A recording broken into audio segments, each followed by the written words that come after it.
पिछले वीडियो में हम लोग पढ़ चुके थे प्रॉपर्टीज़ ऑफ चार्ज। आज हम लोग पढ़ेंगे मेथड ऑफ चार्जिंग। आखिर किन्हीं भी बॉडीज़ को किस तरीके से चार्ज हम लोग कर सकते हैं। तो बेसिकली आज हम लोग 3 मेथड्स पढ़ेंगे मेथड ऑफ चार्जिंग में। पहला मेथड है बाय फ्रिक्शन,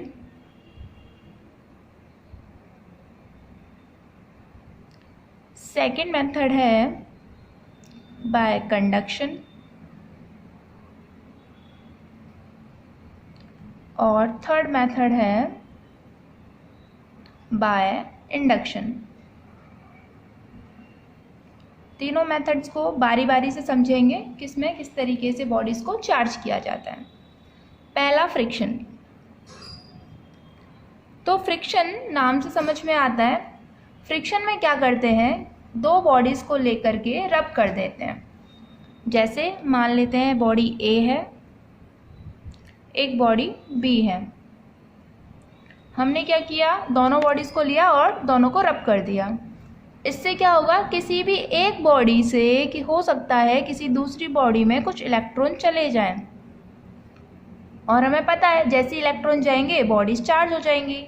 जिसने दिए होंगे वो पॉजिटिवली चार्ज हो जाएगी। इस केस में यहाँ ये पॉजिटिवली चार्ज हो जाएगी और ये वाली नेगेटिवली चार्ज हो जाएगी। इसका एग्जाम्पल भी हम लोग समझ सकते हैं। सबसे पहले जब हमने चार्ज पढ़ा था तो वहाँ हम लोगों ने एक एक्सपेरिमेंट बताया था कि जब हम कंघी को रूखे बालों में, ड्राई हेयर्स में उसको रब करते हैं और उसको छोटे छोटे पेपर के पीसेस के पास ले जाते हैं तो वो पेपर के पीसेस उससे अट्रैक्ट हो जाते हैं। वहाँ पर भी क्या हो रहा है, चार्ज कर रहे हैं हम लोग। तो उसे बालों में रगड़ने की हम लोग को ज़रूरत क्यों पड़ रही है, क्योंकि हम लोग उसको फ्रिक्शन, हम लोग इस तरीके से उसको फ्रिक्शन कर रहे हैं। रब क्या है, इलेक्ट्रॉन ट्रांसफ़र हो रहा है जिसकी वजह से उनमें बॉडीज पे चार्ज आ रहा है और उस चार्ज की वजह से वो पेपर अट्रैक्ट हो रहा है। ये जो मेथड होता है फ्रिक्शन, इसमें क्या होता है, दोनों बॉडीज़ को रब किया जाता है। इतना समझ में आता है। तो अब हम सेकंड मेथड देखते हैं, बाय कंडक्शन।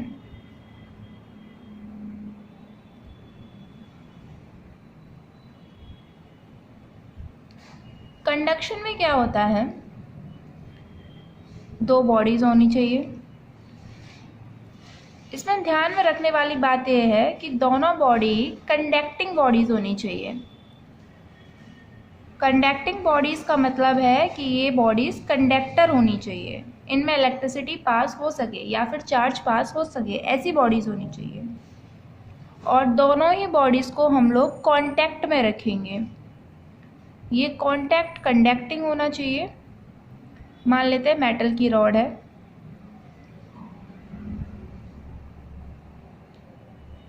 और ऐसा मान के चलते हैं एक बॉडी पर चार्ज था Q, दूसरी अनचार्ज्ड है तो चार्ज हो गया 0। हमने दोनों बॉडीज़ के बीच में मेटल की रॉड लगा दी। थोड़ी देर बाद हम क्या देखेंगे कि एक बॉडी पर चार्ज पहले था, दूसरी बॉडी पे नहीं था, लेकिन बाद में फाइनल पोजीशन में दोनों ही बॉडीज़ पर कुछ न कुछ चार्ज है। अगर ये दोनों बिल्कुल आइडेंटिकल बॉडीज़ हैं तो चार्ज आधा आधा हो जाएगा। फिलहाल के लिए ऐसा मान लेते हैं कि ये दोनों बॉडीज़ आइडेंटिकल हैं, तो एकदम चार्ज आधा आधा हो जाएगा। अगर आइडेंटिकल भी होती तो भी चार्ज तो ट्रांसफ़र होता, हालांकि एग्जैक्टली हाफ नहीं होता, वो फिर हमें कैलकुलेशन करनी पड़ती। यहाँ पर एग्जैक्टली हाफ हो गया है। तो कंडक्शन में क्या होता है, दो कंडक्टिंग बॉडीज़ के बीच में कांटेक्ट रखा जाता है और एक बॉडी से दूसरी बॉडी में चार्ज ट्रांसफ़र हो जाता है। फ्रिक्शन में क्या हो रहा था, दो बॉडीज़ को रब कर रहे थे तो एक बॉडी में से दूसरी बॉडी में इलेक्ट्रॉन जा रहे हैं जिसकी वजह से क्या आ रहा है, चार्ज आ रहा है। अच्छा, थर्ड मेथड अब जरा देखें हम लोग, इंडक्शन मेथड। इस मेथड में क्या होता है, मान लेते हैं एक बॉडी है ये, और हम लोग इस बॉडी के पास में कोई मेटल की रॉड लेके आए जिस पर पॉजिटिव चार्ज था। इसके पास में हम लोग इसको लेके आए हैं। ऐसे मान के चले हैं, ये इसकी इनिशियल पोजीशन है, थोड़ा दूर रखी हुई है। बाद में हम लोग इसको इसके बिल्कुल जस्ट पास ले आए, तो क्या होगा इस पर, हमें पता है ये पॉजिटिव चार्ज है, ये किसको अट्रैक्ट करेगा, नेगेटिव चार्ज को। तो क्योंकि इस बॉडी के अंदर इलेक्ट्रॉन रहे होंगे, उनके पास में नेगेटिव चार्ज है, वो इस पॉजिटिव चार्ज की वजह से एक साइड पर जमा हो जाएंगे, नेगेटिवली चार्ज हो जाएगा इसका एक एंड। अगर ये वाला एंड नेगेटिव चार्ज है तो दूसरा वाला एंड खुद ही पॉजिटिवली चार्ज हो जाएगा। ऐसे समझ सकते हैं कि जो इलेक्ट्रॉन थे वो इस पॉजिटिव चार्ज को देखकर भागे और वो एक साइड शिफ्ट हो गए, तो दूसरी साइड में क्या हुआ, चार्ज की कमी, जिसकी वजह से कैसा चार्ज आ गया, पॉजिटिव। अच्छा, फिर हमने इसको बॉडी को क्या किया, इधर इस पर नेगेटिव है, इधर इस पर फिलहाल पॉजिटिव है, हमने इसकी अर्थिंग कर दी, ये हो गया अर्थिंग का साइन। अभी मान के चल लेते हैं, अभी इस पर ये चार्ज रॉड इसके पास में ही है। अर्थिंग में क्या होता है, जो भी एक्स्ट्रा चार्ज है वो अर्थ के अंदर चला जाता है। हालांकि इसमें होता क्या है, यहाँ पर नेगेटिव चार्ज मूव करता है lower potential to higher potential. ये पोटेंशियल हम लोग आगे पढ़ेंगे, वहाँ ये चीज़ें थोड़ी और क्लियर होंगी, यहाँ पर बस हम समझ लेते हैं हल्का सा। तो ये जो पॉजिटिव चार्ज होता है, यहाँ से इलेक्ट्रॉन चलते हैं, क्योंकि अर्थ हमारी लोअर पोटेंशियल पर है, ये हायर पोटेंशियल पर, इलेक्ट्रॉन आकर के इसको न्यूट्रलाइज कर देते हैं, तो अब पॉजिटिव चार्ज रहेगा ही नहीं, न्यूट्रलाइज हो गया। तो फाइनली जब हम इस मेटल रॉड को भी रिमूव कर देंगे तो इस बॉडी पर क्या हो जाएगा, सिर्फ नेगेटिव चार्ज रह जाएगा। पॉजिटिव चार्ज तो न्यूट्रलाइज कर दिया अर्थ किसने, जो इलेक्ट्रॉन अर्थ से आए उन्होंने। अगर साफ साफ शब्दों में या आसानी से शब्दों में बोलें तो हम ये बोल सकते हैं, अर्थिंग की वजह से ये जो चार्ज था ये तो अर्थ में चला गया। सिंपल ऐसे समझ सकते हैं। फिलहाल पोटेंशियल के बारे में बात नहीं करते, वो हम लोग अभी आगे जाके इसी चैप्टर में पढ़ेंगे। तो हम लोग कर क्या रहे हैं, पॉजिटिवली चार्ज रॉड को लेके आए इस बॉडी के पास में, इसकी वजह से चार्ज एक तरफ रीडिस्ट्रीब्यूशन हो गया, इधर चार्ज नेगेटिव हो गया, इधर पॉजिटिव। फिर अर्थिंग की तो ये पॉजिटिव चार्ज न्यूट्रलाइज हो गया। फिर उसके बाद में क्या हो गया, हम लोगों ने ये मेटल रॉड रिमूव कर दी, तो इस बॉडी पर सिर्फ और सिर्फ नेगेटिव चार्ज रह गया। ये मेथड होता है इंडक्शन। किसी भी मेटल का पास में आना और उसकी वजह से उसी दूसरी बॉडी पर क्या है, चार्ज आ गया, इंडक्शन हो गया। अच्छा, कई बार हमसे पूछा जाता है तो कंडक्शन में और इंडक्शन में डिफरेंस क्या है। रबिंग वाला, फ्रिक्शन वाला रबिंग होती है उसमें, वो तो सिंपल सा समझ में आ जाता है कि ये वहाँ पर सिर्फ क्या चल रहा है, ट्रांसफ़र ऑफ इलेक्ट्रॉन। कंडक्शन में क्या डिफरेंस है और इंडक्शन में क्या डिफरेंस है, इन दोनों में क्या अंतर है। देखो, कंडक्शन के अंदर कांटेक्ट ऑफ बॉडीज़ ज़रूरी है, इंडक्शन के अंदर कांटेक्ट नहीं हुआ है, दूर है बॉडीज़, पास लाई गई है बट एग्जैक्टली टच नहीं है उनके बीच में, कांटेक्ट नहीं है। ठीक, दूसरा डिफरेंस, यहाँ पर ये बॉडी पहली वाली पॉजिटिवली चार्ज थी, तो जब चार्ज ट्रांसफ़र हुआ तो दूसरी बॉडी भी पॉजिटिवली चार्ज ही रही है। यहाँ पर देखो, मेटल रॉड पॉजिटिव थी लेकिन फाइनल जो चार्ज आया दूसरी बॉडी पर वो नेगेटिव है। यानी इंडक्शन के अंदर अपोजिट चार्ज इंड्यूस होता है बॉडी पर, जबकि कंडक्शन के अंदर सेम चार्ज ट्रांसफ़र होता है दूसरी बॉडी पर। तो ये 3 मेथड थे हम लोगों के चार्ज करने के, या तो आप रब कर दो बॉडी को, या दो बॉडीज़ के बीच में कांटेक्ट ला दो, या फिर जो है किसी और चार्ज बॉडी को दूसरी बॉडी के पास ले आओ। इस तरीके से आप किन्हीं भी बॉडीज़ को चार्ज कर सकते हो। आई होप ये क्लियर हो गया होगा अच्छे से। इसमें कुछ इस तरीके के क्वेश्चंस आ जाते हैं कभी कभी, जैसे आपको 2 मेटल स्फीयर दे रहा है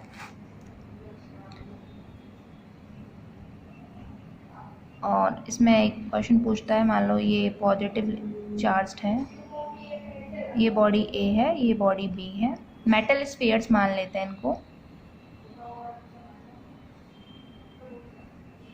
तो A पर कैसा चार्ज आएगा और B पर कैसा चार्ज आएगा। तो हम सोचेंगे कैसे, भाई इस पर पॉजिटिव चार्ज है, इसको पास में लाया तो ये नेगेटिवली चार्ज हो जाएगी। ऐसे दिमाग नहीं लगाना कि अर्थिंग वो सब हम लोग मान के चल रहे हैं कि अर्थिंग वगैरह हो गई, इस पर नेगेटिव चार्ज आ गया। अच्छा इस पर नेगेटिव है तो ये इसके पास है, तो इस पर इसका भी अपोजिट यानी इस पर पॉजिटिव चार्ज आएगा। इस तरीके से क्वेश्चन पूछ लिए जाते हैं। कई बार ऐसे भी क्वेश्चन पूछता है कि दो बॉडीज़ को रब किया तो एक बॉडी से दूसरी बॉडी में इलेक्ट्रॉन गए, कितना चार्ज चला गया। तो हमारे पास फॉर्मूला है Q is equal to N into E। भाई कितने इलेक्ट्रॉन गए ये बता दो, ये N की जगह पर रख देंगे उनको।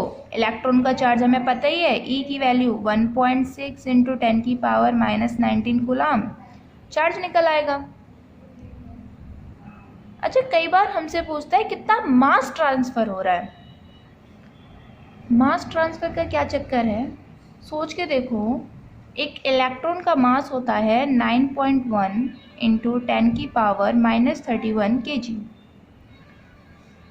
अगर चार्ज ट्रांसफ़र हो रहा है मतलब इलेक्ट्रॉन जा रहा है, तो ये बताओ इलेक्ट्रॉन अगर जा रहा है तो मास तो अपना ऐसा नहीं है ना मास छोड़ के चला जाएगा, वो पूरी बॉडी जा रही है, इसका मतलब मास भी तो ट्रांसफ़र होता है।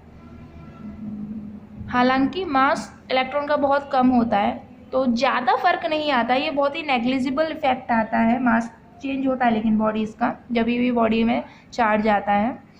तो कई बार हम लोगों से क्वेश्चन में पूछता है कि भाई दो इलेक्ट्रॉन ट्रांसफ़र हुए, ये बताओ कितना मास ट्रांसफ़र हो गया। तो बता देंगे, सिंपल है। एक इलेक्ट्रॉन ट्रांसफ़र होगा तो हमें पता है 9.1 इंटू 10 की पावर -31 kg ये ट्रांसफ़र होता है। दो इलेक्ट्रॉन होंगे तो मल्टीप्लाई कर दो, 2 इंटू 9.1 इंटू 10 की पावर -31 kg।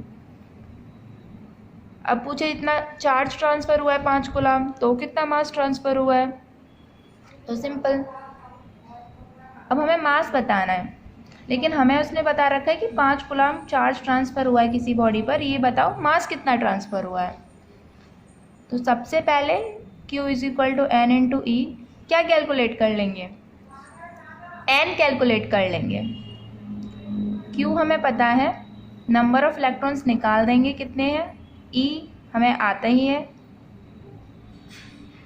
यहाँ से N निकल आएगा। अगर नंबर ऑफ इलेक्ट्रॉन्स पता है तो मास तो निकाल ही देंगे, एक इलेक्ट्रॉन में इतना मास ट्रांसफ़र, तो जितने भी इलेक्ट्रॉन्स निकल के आएंगे उसका मल्टीप्लाई कर दो। आई होप इस तरीके के क्वेश्चन हो जाएंगे, सिंपल क्वेश्चंस हैं, ज़्यादा कुछ नहीं है, बस हल्की सी प्रैक्टिस कर लेनी है हमें। और आगे हम लोग स्टार्ट करते हैं the most important topic Coulomb's law, जहाँ से सारी कहानी इलेक्ट्रोस्टैटिक्स की स्टार्ट हो रही है। चलो हेडिंग डालते हैं हम लोग ज़रा, कूलॉम्स लॉ।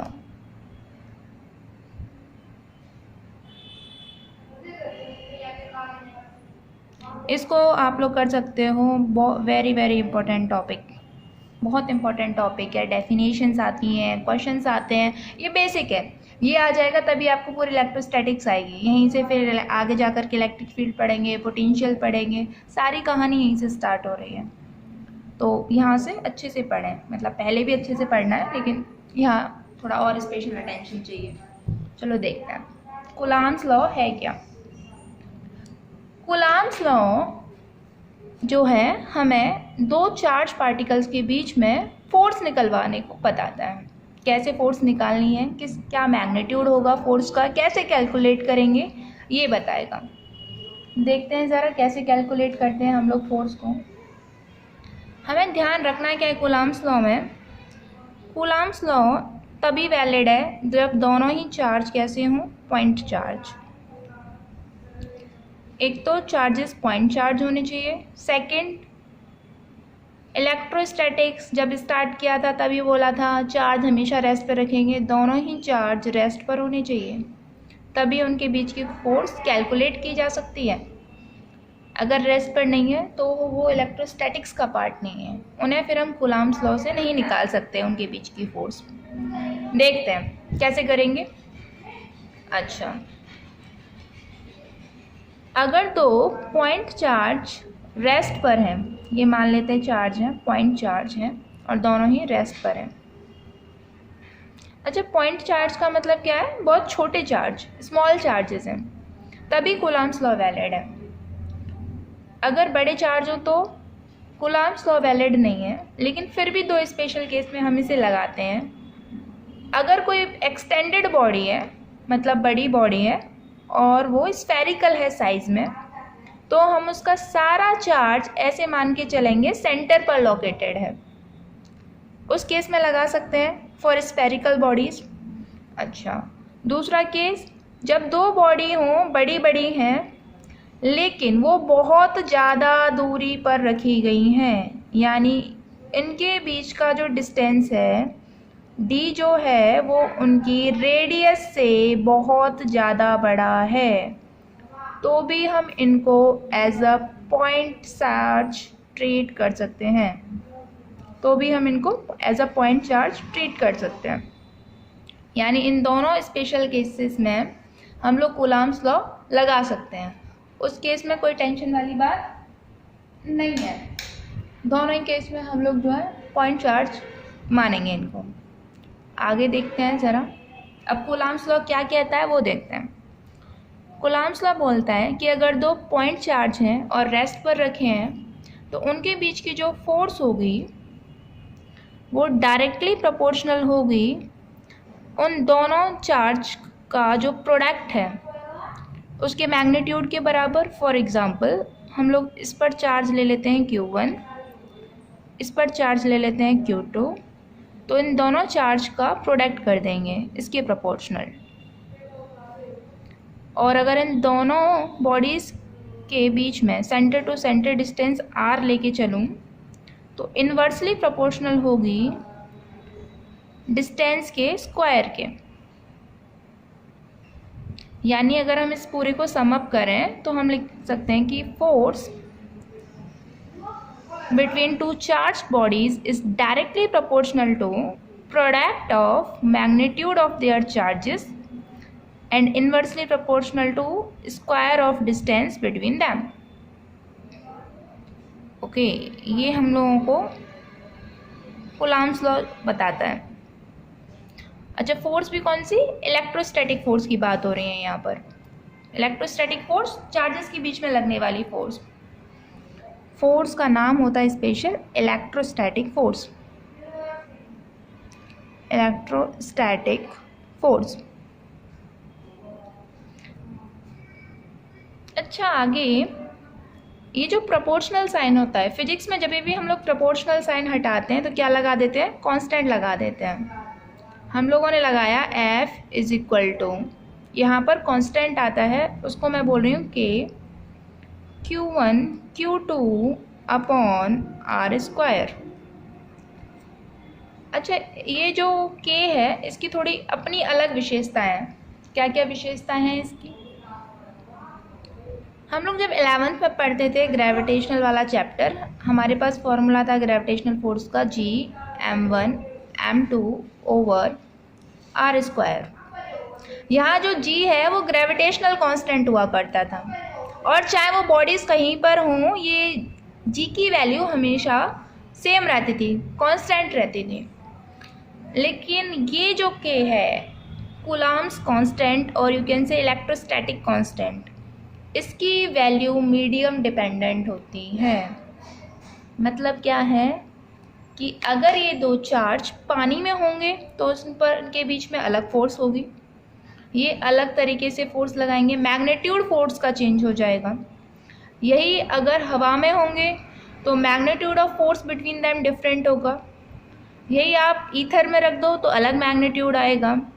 जैसे जैसे हम लोग मीडियम चेंज करेंगे, force between the charges will also change. तो हम लोग इस K को लिख देते हैं मीडियम डिपेंडेंट कांस्टेंट।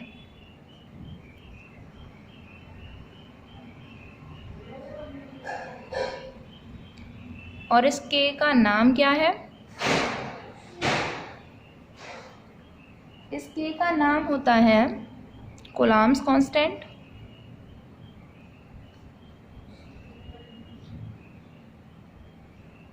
और इलेक्ट्रोस्टैटिक फोर्स कांस्टेंट।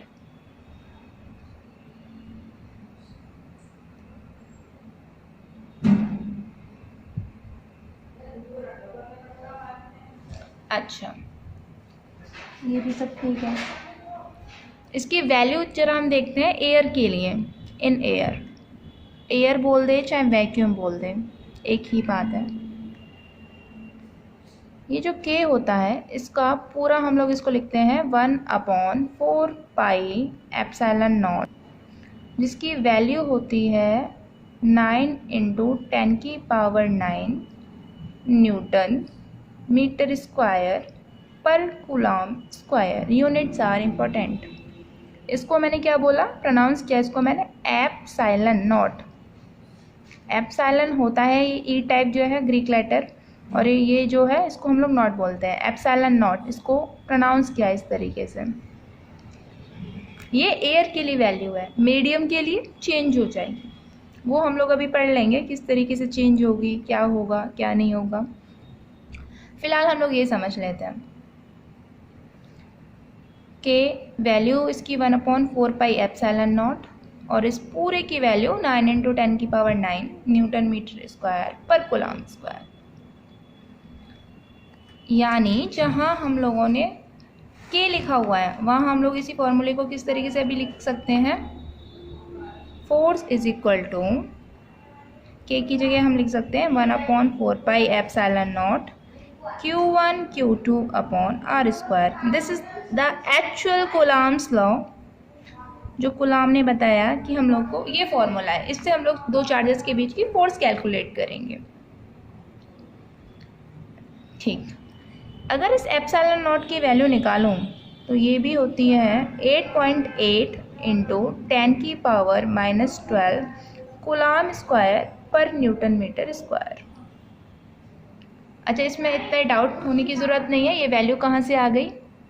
हम लोग को सिंपल 1/4 पाई एप्सिलॉन नॉट की वैल्यू पता है, 9 × 10⁻9 होती है। 4 की वैल्यू रख दो, पाई की वैल्यू रख दो, एप्सिलॉन नॉट खुद निकल आएगा, सिंपल। अगर याद है तो और भी अच्छी बात है। तो ये तो सब समझ में आया कैसे निकालना है कैसे नहीं निकालना है। अब हम लोग क्या करते हैं, सीधे सीधे क्वेश्चन करते चले जाते हैं, साथ के साथ में जो जो नई चीज़ें आएंगी वो हम लोग क्वेश्चंस के थ्रू ही समझते चले जाएंगे। देखते हैं।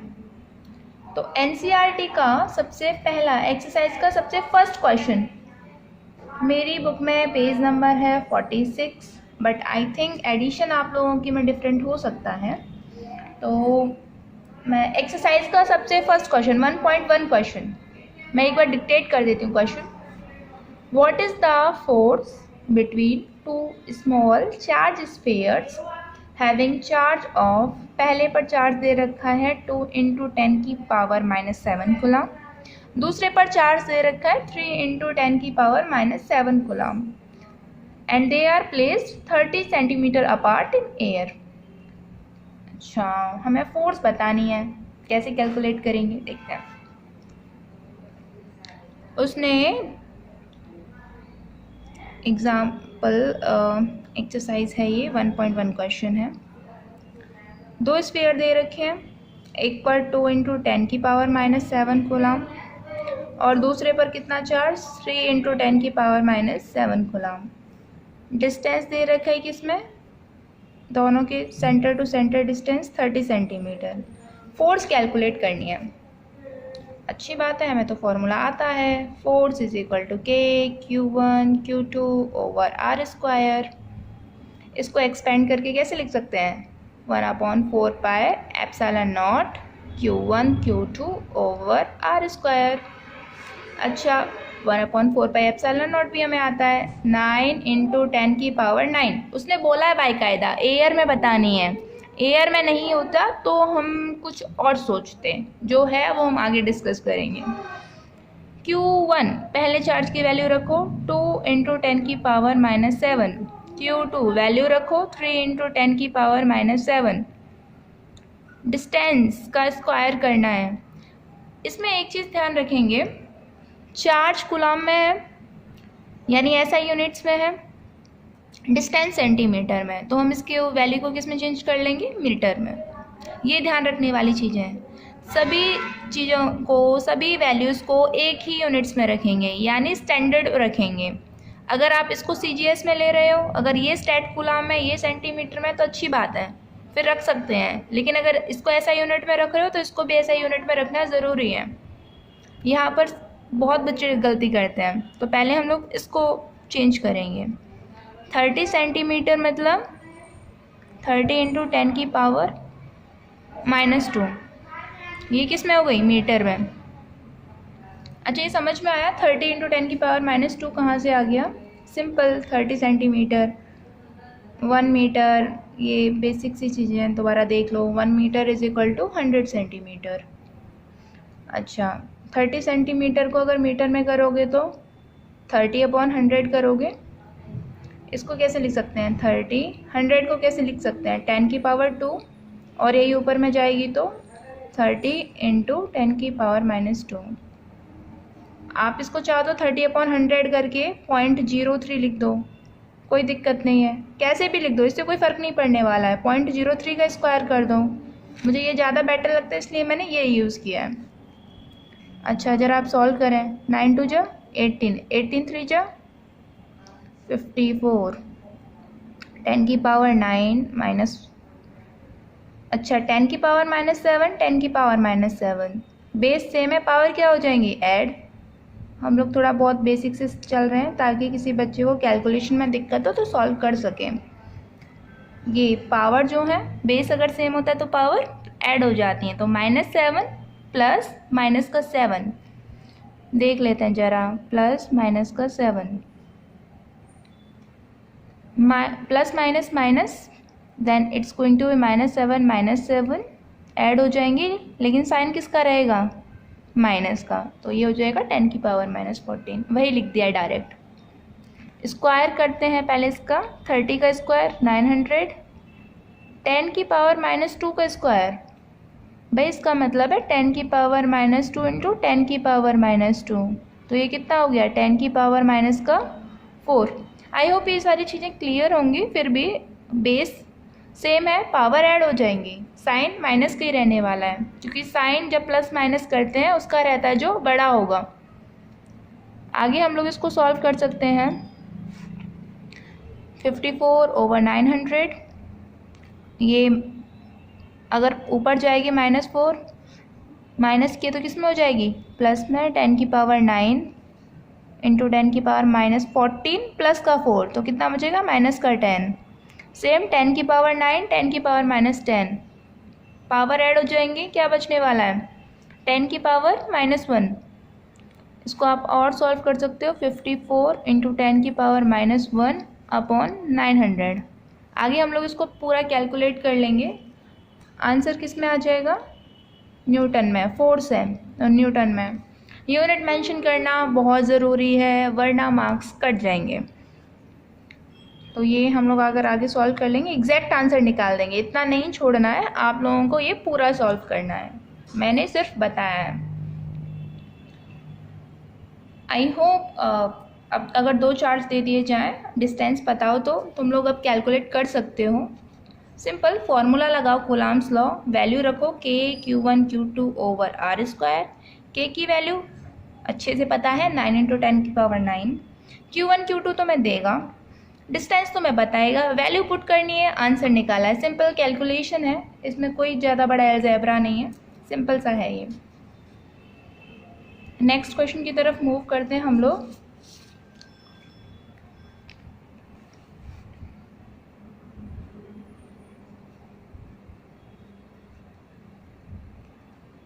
नेक्स्ट क्वेश्चन कर लेते हैं हम लोग।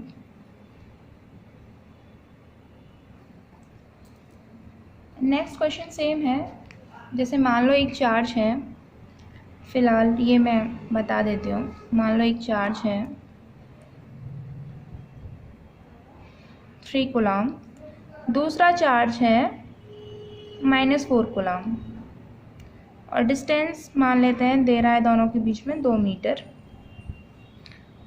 फोर्स निकालने के लिए बोलता है, फोर्स बिटवीन दैम क्या होगी? तो फोर्स बिटवीन दैम हमें पता है K Q1 Q2/r²। Until and unless वो मीडियम आपको नहीं बताता है क्या है, आप एयर लो। K की वैल्यू आपको पता है 9 इंटू 10 की पावर 9, Q1 पता है 3 कूलम, Q2 पता है, अच्छा -4 या 4, तो हम लोग सिर्फ 4 रखेंगे। मैग्नीट्यूड कूलम्स लॉ चिल्ला चिल्ला के कर रहा था, मैग्नीट्यूड ऑफ चार्जेस रखना है, साइन ऑफ चार्जेस नहीं पुट करना है, अपॉन आर स्क्वायर, डिस्टेंस कितना 2 का स्क्वायर, तो 4 3 जा 12 इंटू 10 की पावर 9 अपॉन 4, आगे सॉल्व कर लेंगे, हो जाएगा 9 3 जा 27 इंटू 10 की पावर 9 न्यूटन। इस क्वेश्चन को करवाने का मकसद ये था कि हम लोग को साइन पुट नहीं करना होता। क्यों? फोर्स फिलहाल वेक्टर क्वांटिटी है। जब कभी भी हम लोग वेक्टर क्वांटिटी बताते हैं वहाँ पर साइन का मतलब डायरेक्शन से होता है, हम लोग वहाँ पर साइन पुट नहीं करते हैं। अभी अगर आगे हम लोग फोर्स को वेक्टर फॉर्म में लिखेंगे, फिलहाल हम लोगों ने कोई डायरेक्शन नहीं बताई है, आगे अभी हम लोग इसको वेक्टर फॉर्म में पढ़ेंगे कूलम्स लॉ को, तो वहाँ पर आप लोग साइन पुट कर सकते हो क्योंकि वहाँ मतलब डायरेक्शन से हो जाएगा। फिलहाल हम लोग सिंपल कैलकुलेट करना सीख रहे हैं, जब तक वो डायरेक्शन के बारे में बात नहीं कर रहा, वेक्टर फॉर्म में नहीं पूछ रहा, साइन पुट करने की ज़रूरत बिल्कुल भी नहीं है। आगे देखते हैं ज़रा, अब एक एग्जांपल लेते हैं। वेक्टर फॉर्म में हम लोग थोड़ा कूलम्स लॉ को पढ़ते हैं क्या होगा और देखते हैं। Vector form of Coulomb's law, vector form of Coulomb's law,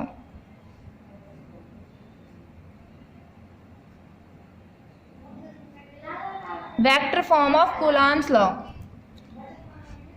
मान लो ये एक बॉडी है A,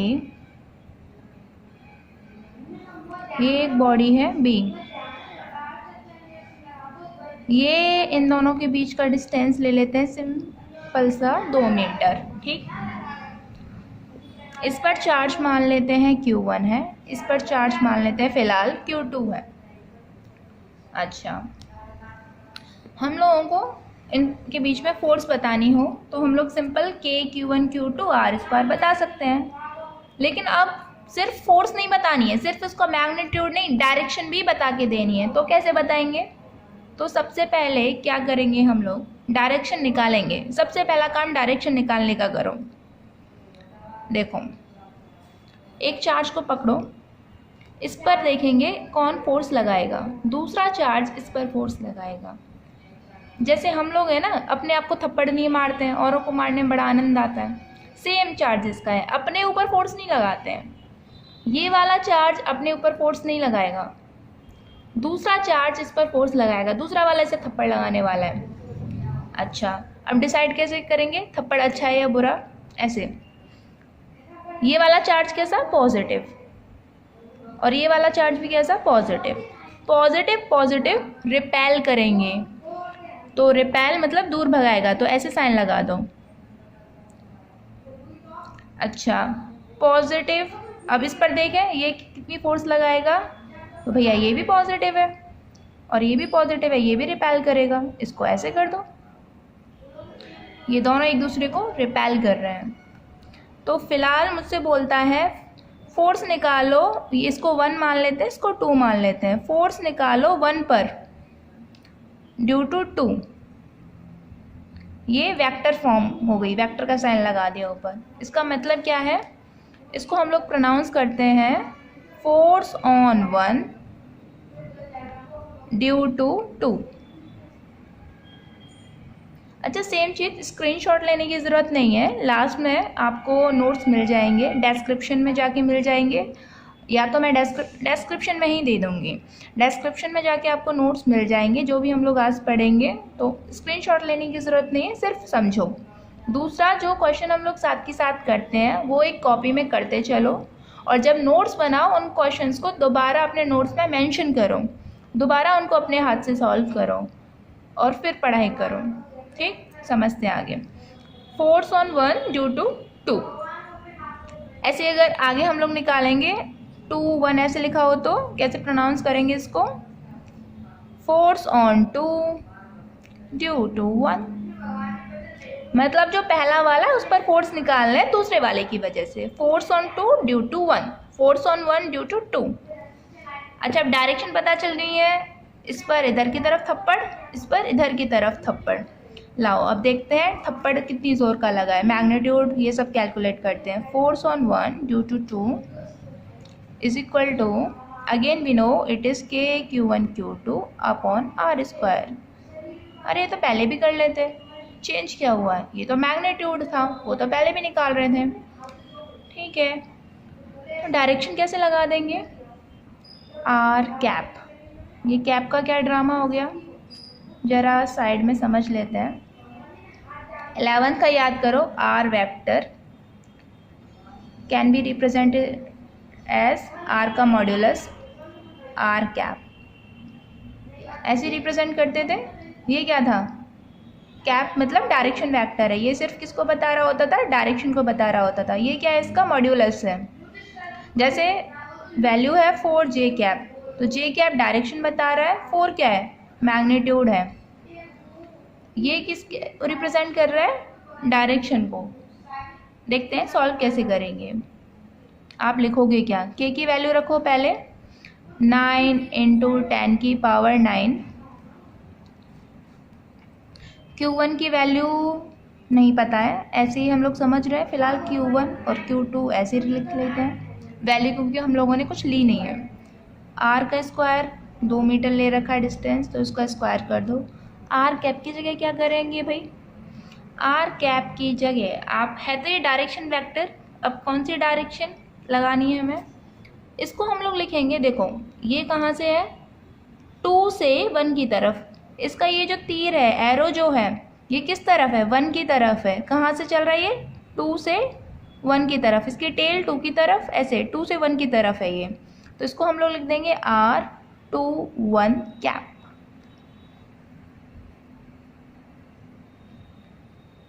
अच्छा, ऐसे फोर्स ऑन 2 ड्यू टू 1 निकाला है, इससे और अच्छा क्लियर हो जाएगा। Force on 2 due to 1 same K(Q1 Q2) upon R²। K की वैल्यू तुम्हें पता ही है, Q1। अच्छा, Q1 कौन? अब ये जिस पर बॉडी पर निकाल रहे हैं, हालांकि कोई फ़र्क नहीं पड़ने वाला है, मल्टीप्लाई सेम बात है, एसोसिएटिव प्रॉपर्टी होती है। Q2 × Q1, डिस्टेंस सेम है। अच्छा, डायरेक्शन इस पर ये थप्पड़ किधर से है? 1 से 2 की तरफ, तो R 1 से 2 की तरफ। इसको लिख लो हिंदी में, ध्यान रहेगा, 2 से 1 की तरफ।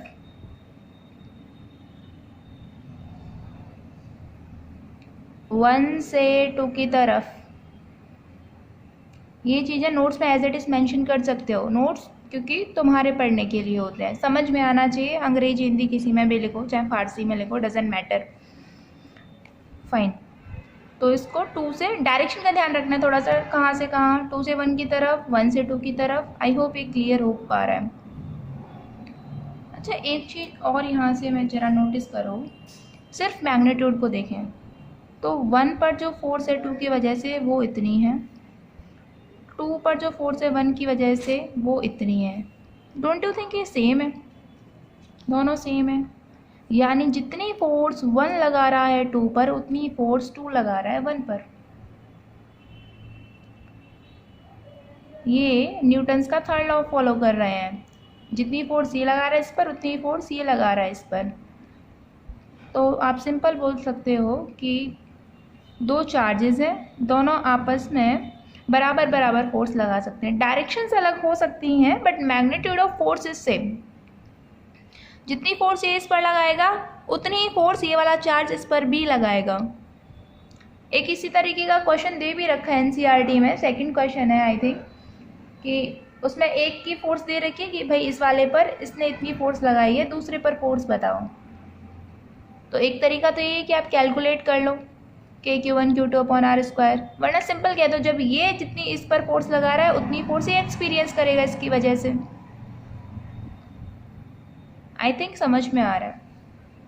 तो कूलॉम्स लॉ जरा हम सम अप करने की कोशिश करें कूलॉम्स लॉ को, तो हम बोल सकते हैं according to Coulomb's law the force between 2 static point charges is directly proportional to the magnitude of product of their charges and inversely proportional to the square of distance between them.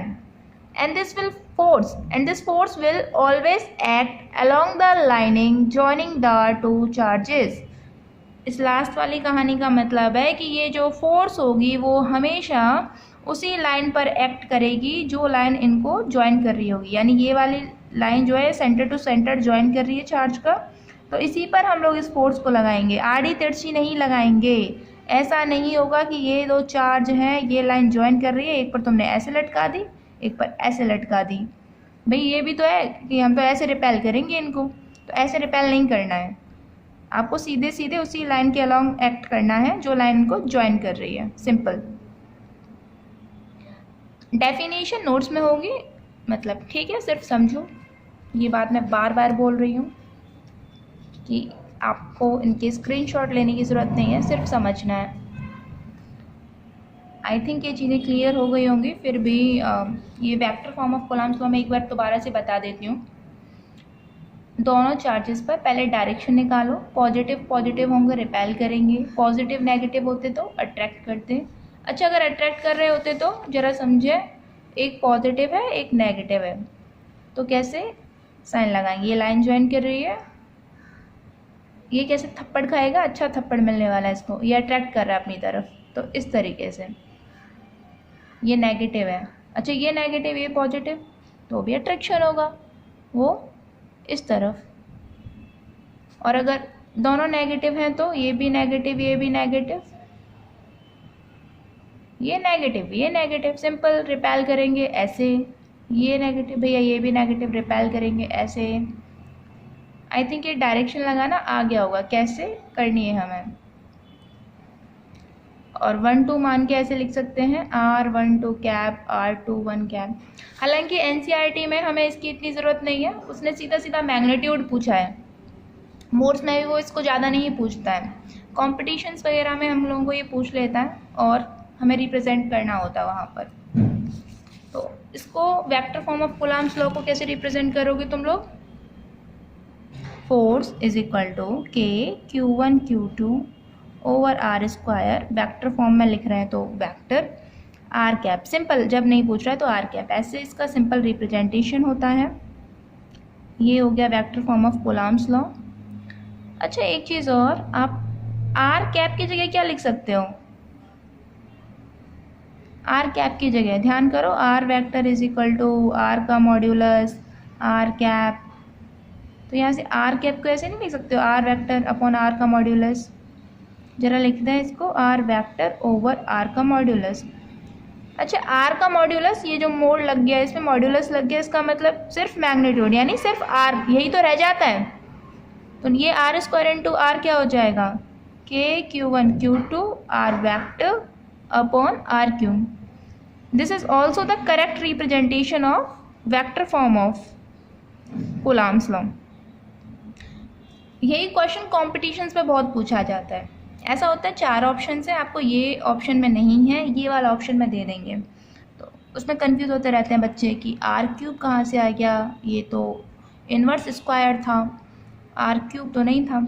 लेकिन इसको check करना है, अगर ये R cap है then it's R square, अगर ये R vector लिखा हुआ है उसका वही मतलब हो गया, तो R क्यूब ऑटोमेटिकली हो जाएगा जब आप इसको R कैप लिखना चाहोगे तो ये चेक करना है, अगर ये R कैप है तो नीचे R स्क्वायर, अगर R वेक्टर लिखा हुआ है तो नीचे R क्यूब, ये दोनों ही एकदम करेक्ट रिप्रेजेंटेशंस है। तो इसी के साथ मैं कुछ क्वेश्चंस होमवर्क में दे रही हूँ, वो आप लोगों को करने ट्राई करने हैं, अपना बेस्ट पहले उन्हें ट्राई करना है। अगर अपने आप ट्राई करो, प्रैक्टिस करो, तभी फिजिक्स आएगा। तो आप लोग अपनी NCERT में लिख सकते हो क्वेश्चन नंबर, एक्सरसाइज में क्वेश्चन नंबर 2 1 हम लोग कर ही चुके हैं, question number 12 and question number 13, ये ट्राई करने हैं। होता है बहुत अच्छी बात है, नहीं होता तो कोई दिक्कत वाली बात नहीं है, कुछ एक चीज़ें हम लोग इसमें समझाएंगे, समझने के बाद आ जाएगा। तो लाइक करें, कमेंट करें, सब्सक्राइब करें, और जो भी आप लोगों के क्लासमेट्स हैं जो जूनियर सीनियर्स हैं उनको इस चैनल के बारे में बताएं ताकि वो लोग भी अपनी पढ़ाई कर सकें। Thank you.